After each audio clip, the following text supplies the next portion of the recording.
Dobar vam dan i dobrodošli u emisiju Kućni ljubimci. U našoj današnjoj emisiji imamo zanimljive goste i teme, pa vas pozivamo da nas pogledate do kraja. Na početku govorimo o Hrvatskoj gorskoj službi spašavanja.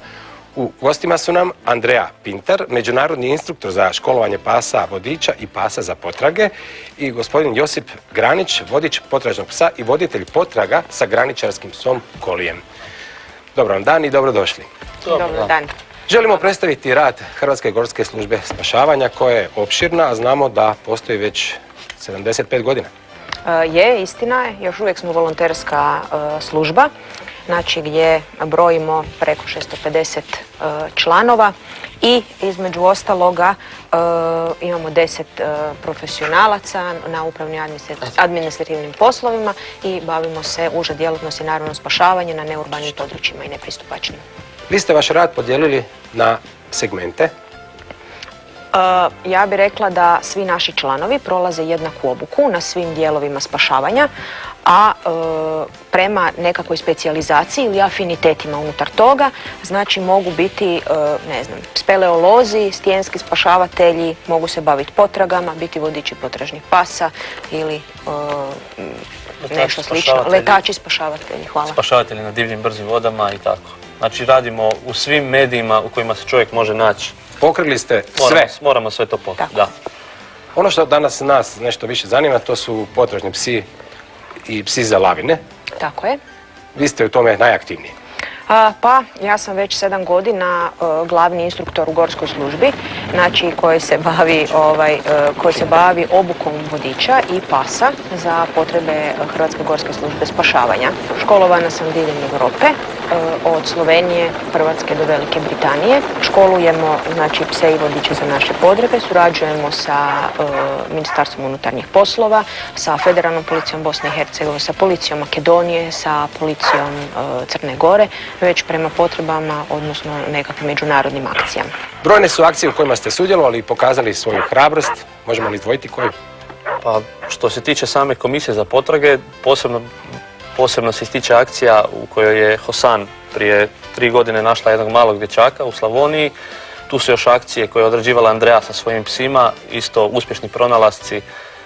To se stalno provlačilo kroz medije, te se uvijek može naći, a isto tako akcije, brojne akcije svih naših kolega koji rade sa psima, te su imali brojne uspješne pronalaske. Ali to su samo akcije koje sam spomenuo, akcije Komisije za potrage i lavine. Mi svaki dan imamo akcije, barem jednu, ali recimo da je između 1 i 3 svaki dan, tako da smo stalno na terenu, stalno se nešto radi i stalno se nekoga negdje treba spašavati. Da, znamo u zadnje vrijeme da ste spašavali pse iz jama. Je, to je nažalost jedna neugodna situacija u kojoj se dosta često nalazimo i to prvenstveno na tom području koje, kako je i pisalo u medijima, znači u području Dalmatinske Zagore. Tamo postoje jame koje su prilično pristupačne cestom i onda ljudi u njih bacaju klaonički otpad, a ne znam iz kojih pobuda bacaju i životinje dole, među ostalima i pse.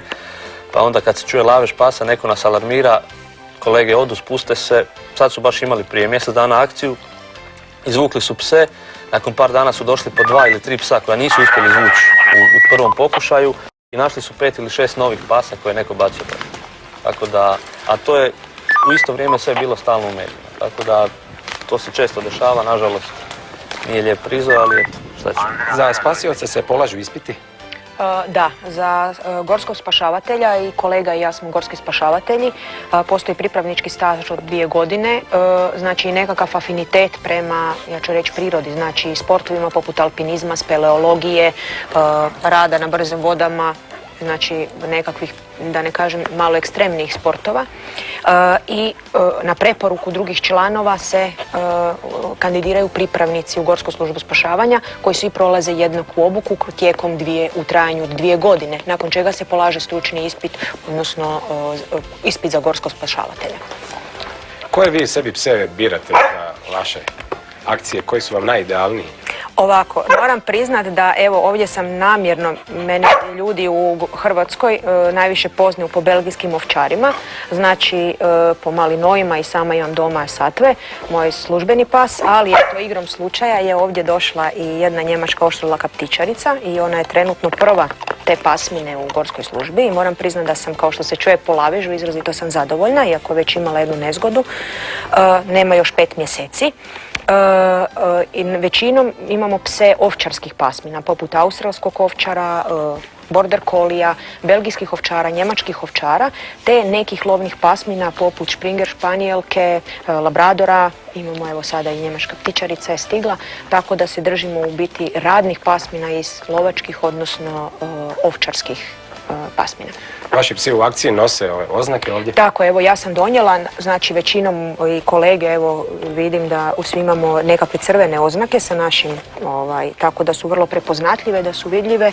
Psi ih nose, možete uvidjeti na Hosan. Psi rade slobodni, znači na velikim udaljenostima od vodiča, te da su prepoznatljivi i lovcima i sudionicama potrage i stanovnicima, da su to jednostavno službeni psi koji obavljaju svoju dužnost potrage.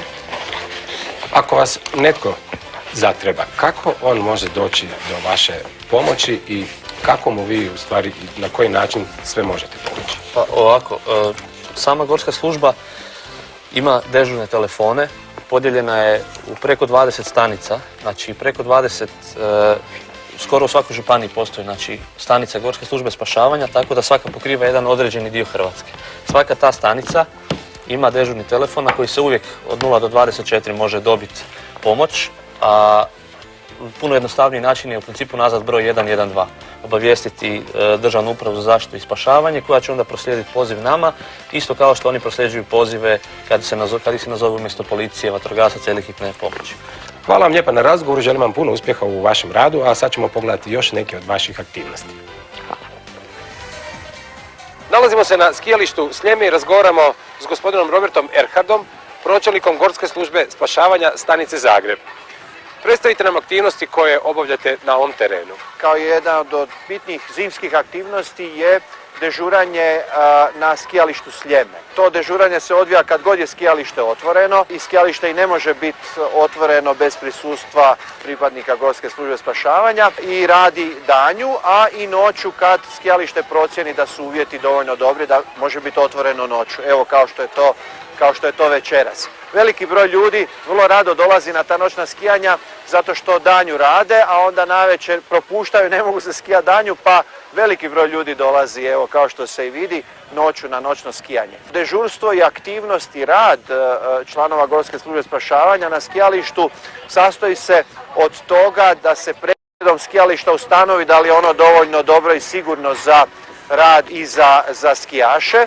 Nakon toga dežuramo i stalno smo prisutni na skijalištu da bi u najkraćem mogućem vremenu mogli doći do unesrećenog čovjeka ili skijaša kojem je naša pomoć potrebna i pružiti mu prvu pomoć i otransportirati ga do mjesta gdje ga može preuzeti hitna i odvesti dalje u bolnicu ili gdje već god je to potrebno. Mi u sklopu preventive upozoravamo ljude koji se skijaju neadekvatno svom znanju i time ugrožavaju sebe i druge.